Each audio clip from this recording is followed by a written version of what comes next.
চলে আসো, আমরা এখন বাগানে যাচ্ছি গাছ তুলতে।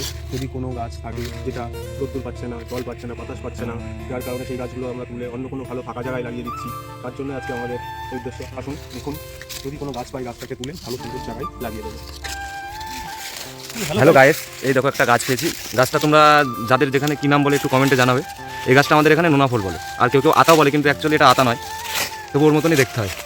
আমাদের এখানে নীল পুজোর সময়, চৈত্র মাসে ভোলেনাথের পুজোর সময় খুবই কাজে লাগে, কার্যকরী একটা গাছ। তো ভিউয়ার্স, বেশি কিছু আর বলছি না, তোমরা ভিডিওটা দেখতে থাকো।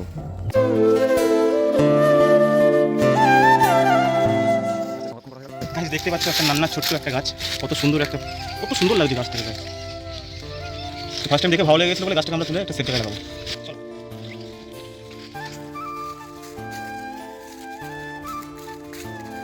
সেই গাছটা এখন আমরা একটু কিছু বিরতির পরে একটু তুলতে যাচ্ছি গাছটাকে।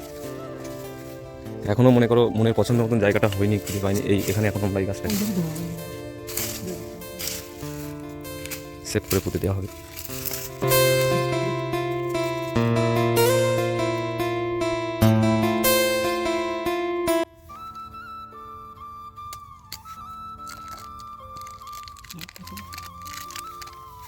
সেই আতা গাছটা, যেটাকে নোনা ফল বলা হয়,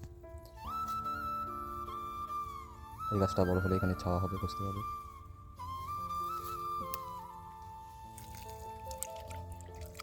গাছটা কিন্তু খুব সুন্দর লাগছে দেখতে, অনেকটা আম গাছের মতো মনে হচ্ছে।